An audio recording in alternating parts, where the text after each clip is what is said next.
Oke, di video kali ini saya ingin memberikan review match untuk pertandingan dari PSS Sleman dengan Bali United, di mana Bali United berhasil ya memperoleh 3 poin setelah mengalahkan tim tuan rumah dengan skor 0-1. Jadi di pertandingan ini sebetulnya banyak sekali ya yang saya bisa pelajari, terutama dari perkembangan PSS Sleman yang saat ini memang masih belum memperoleh 9 kemenangan secara beruntun ya. Lalu untuk Bali United dengan hasil ini justru memperoleh 5 kemenangan secara beruntun. Ya masih ada sebetulnya progres-progres yang terlihat dari kedua tim.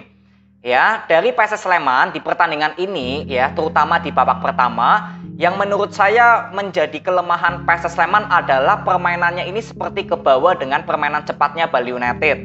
Karena sebetulnya permainan PSS Sleman ini bermain dengan bola possession atau kreativitas dari sektor tengah.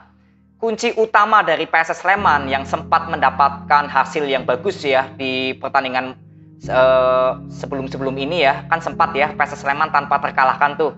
Nah, itu kekuatannya di sektor tengah. Tapi di pertandingan ini lawan Bali United justru seperti ya PSS Sleman terpancing dengan permainan sayap atau permainan cepatnya Bali United. Kalian bisa lihat di babak pertama, peluang atau kontribusi dari Bustos, dari Kim, dari Vizcara, itu hampir nggak terlihat maksimal kontribusinya di babak pertama. Cenderung PSS Sleman lebih banyak membangun dari sektornya Ricky Cawor atau Abdul Staluhu. Ya, sedangkan untuk Bali United yang membuat permainan ini justru bisa nyaman adalah bermain pressing. Sebetulnya Bali United lebih banyak menutupi di area tengah yang memaksa permainan PSS Sleman ini terpancing ke bawah ke sektor sayap. Alhasil ya Bali United sudah bisa membaca kalau penyerangan PSS Sleman hanya mengandalkan sektor sayap, apalagi di sini hanya posisinya Ricky Cawor yang paling hidup atau paling banyak memberikan tekanan. Jadi inilah yang menurut saya sudah menjadi kelemahan dari PSS Sleman di babak pertama yang membuat ya Bali United untuk masalah bertahan ini sudah cukup berhasil. Tinggal ke masalah penyerangan ya. Bali United sebetulnya sudah ada beberapa peluang di babak pertama, yaitu mengandalkan passing-passing cepat. Ya, gerakan tanpa bola dari Spaso juga cukup bagus. Berapa kali mencari ruang kosong untuk membantu memancing Nathanael ya untuk bisa maju. Ini juga berapa kali terlihat. Jadi sebetulnya kreativitas dari Bali United memang terlihat dari sektor sayap. Tidak adanya Eber Besa ini kembali lagi memperlihatkan kalau Bali United secara penyerangan lebih efektif sebetulnya karena sangat cepat untuk membangun serangan. Gak terlalu banyak untuk pemain membawa bola lah intinya dari sektor tengah. Kalau dari sektor sayap is oke, nggak masalah. Ya di sini ada Kaden Arjuna, lalu ada Private Barga di kiri. Ya penampilan Kadek Agung ya ini menurut saya juga menjadi salah satu pemain yang paling banyak berkontribusi untuk pertahanan dan juga membantu penyerangan Bali United. Ya, jadi di sini Bali United sudah unggul 0-1, gol dari M. Rashid. Itu kembali lagi passing dari Adri Idrus ya, kalau nggak salah dari sektor kanan ya, yang memberikan passing manja dan M. Rashid cukup bagus bisa memutar badannya ya dan langsung memberikan finishing dengan kaki kirinya. Ya, itu terlihat kalau memang Bali United bisa bermain cukup efisien untuk mengandalkan passing-passing long ball-nya. Nah, ketika di babak pertama usai, artinya untuk PSS Sleman harus melakukan evaluasi, terutama di sektor tengah. Ya PSS Sleman harus bisa hidupkan lagi karena ini lini kekuatannya PSS Sleman di lini tengah. Kalau Bali United kan di sektor sayap ya kekuatan utamanya karena bermain cepat. Tapi kalau PSS Sleman ini di lini tengah ya, maka dari itu saya ingin lihat Crescent akan melakukan evaluasi apa untuk sektor tengahnya PSS Sleman di babak kedua. Sedangkan untuk Bali United sebetulnya ya sudah cukup bermain efektif ya di babak pertama dengan bermain pressing dan juga long ball-nya. Jadi di babak kedua tinggal lanjutkan konsistensi. Nah, ketika masuk di babak kedua, memang terlihat kalau di sini Crescent sudah melakukan pergantian pemain dulu ya. Ibrahim Sanjaya diganti oleh Bayu Setiawan. Memang penampilan Ibrahim Sanjaya seringkali ya nggak terlihat ya di sektor kanan untuk melakukan overlap. Lalu berapa kali juga Ibrahim Sanjaya di babak pertama sering melakukan passing-passing long ball yang sama sekali nggak efektif. Jadi sebetulnya Crescent ini sudah paham apa yang terjadi di babak pertama. Ya, maka dari itu Bayu Setiawan masuk. Saya masih bisa mengerti. Lalu nggak lama kemudian Irkan Mila masuk ya, menggantikan Kim dulu ya, menggantikan Kim. Jadi sudah terlihat kalau memang Irkan Mila dikembalikan ke posisi kanan.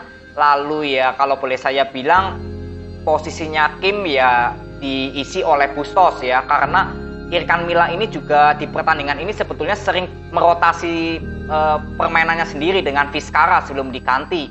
Jadi boleh dibilang PSS Sleman lebih banyak melakukan pemain untuk menyerang, dan sebetulnya terlihat sudah mulai bisa bermain cukup efektif ya ketika PSS Sleman lebih memperketat di lini tengah. Bustos yang penampilannya di babak pertama terlihat kurang, di babak kedua lebih banyak lah untuk bisa berkontribusi. Lalu nggak lama kemudian Vizcara diganti oleh Todd Ferre. Ya, ini tambah lagi untuk Kersen melakukan pemain yang lebih menyerang. Jadi sebetulnya memang resiko ya untuk PSS Sleman yang lebih menaikkan garis pertahanannya. Tapi ya memang mau gimana lagi karena harus mengejar ketertinggalan. Dan di sini Teko juga nggak diam saja ya, melihat PSS Sleman lebih banyak melakukan penyerangan. Di sini Teko juga melakukan counter, yaitu memainkan ya Besroni, M. Rahmat, ya Spaso diganti, yang artinya memang Teko lebih mengandalkan serangan balik. Jadi memang terlihat kalau ya Bali United ketika kehilangan bola langsung melakukan serangan balik ya, terutama dari Irfan Jaya, ya Besroni, tapi juga berapa kali selalu gagal. Ini yang disayangkan sebetulnya, kalau Bali United sebetulnya masih bisa untuk memanfaatkan serangan balik, tapi ya masih sering kali gagal. Kalau nggak pelanggaran ya bolanya nggak efektif gitu ya, karena di pertandingan ini kalau boleh saya bilang cukup keras ya pertandingannya, banyak sekali pelanggaran gitu ya. Dan di sini PSS Sleman juga lebih banyak menciptakan peluang di babak kedua, dari Yeven yang melakukan free kick masih kena tiang, tendangan dari Abdul Saluhu itu yang dari jauh juga masih kena tiang, lalu ada peluang-peluang setengah yang bisa di clearance oleh Maringa ya. Jadi di penampilan kali ini juga Maringa cukup bagus, bisa melakukan keputusan yang tepat lah untuk saatnya maju kapan, saatnya bisa men-save bola ini kapan, itu terlihat cukup bagus dari Maringa. Ya, jadi kesimpulan saya untuk pertandingan ini tentunya untuk PSS Sleman tetap semangat dengan kekalahan ini. Tapi menurut saya Kersen sebetulnya sudah cukup bagus mengamati jalannya pertandingan di babak pertama dan babak kedua.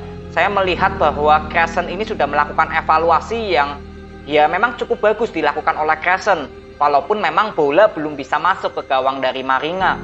Ya, artinya kalau evaluasi ini bisa terus dilakukan oleh Kersen, ya harusnya PSS Sleman bisa progresnya naik nanti di bawah dari Kersen. Ya, mungkin tinggal memanfaatkan bursa transfer ini ya untuk pemain-pemain yang mungkin dibutuhkan oleh Kersen ya. Karena Yeven walaupun masuk di babak kedua, ya sama sekali nol memberikan kontribusinya. Paling hanya free kick aja itu yang kena tiang. Sisanya hampir nggak banyak untuk berkontribusi membangun serangan. Ya paling ini yang harus didatangkan oleh PSS Sleman, mencari striker yang bisa tajam atau bisa ya mengirimkan peluang-peluang lah.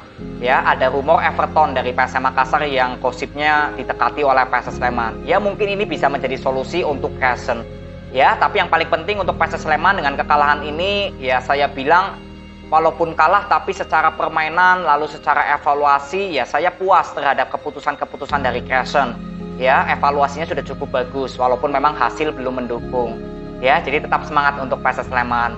Sedangkan untuk Bali United tetap semangat ya, dengan kemenangan ini tentu saja selamat meraih 3 poin, win streak ya 5 kali secara beruntun. Lalu Bali United terus bisa mengejar poin untuk Persib Bandung, Borneo, lalu memperjauh jarak dengan PSIS, Madura maupun Rans. Ya ini bukti kalau permainan cepat dari Bali United cukup efektif. Lalu ya saya lihat ketika tidak adanya Eber Besa, justru Bali United di 2 pertandingan ini bisa tampil lebih cepat untuk melakukan penyerangan balik. Ya penyerangan cepat gitu. Lalu penampilan Kadek Agung menurut saya ini cukup bagus sekali permainannya di hari ini. Bersama Rashid ini cukup kompak lah kalau boleh saya bilang ya. Rashid juga ada 3 peluang emas di pertandingan ini. Salah satunya gol, 2-nya masih bisa ketepis oleh Pintus. Ya, jadi ini membuktikan kalau memang Bali United bisa lebih efektif lagi untuk melakukan penyerangan, yang terbukti dari sektor tengah ya bisa menciptakan peluang gitu ya dari M. Rashid dan salah satunya gol. Ya, jadi selamat ya untuk Bali United yang meraih 3 poin. Jadi ini aja video yang saya bisa berikan kepada kalian, semoga bermanfaat. See you.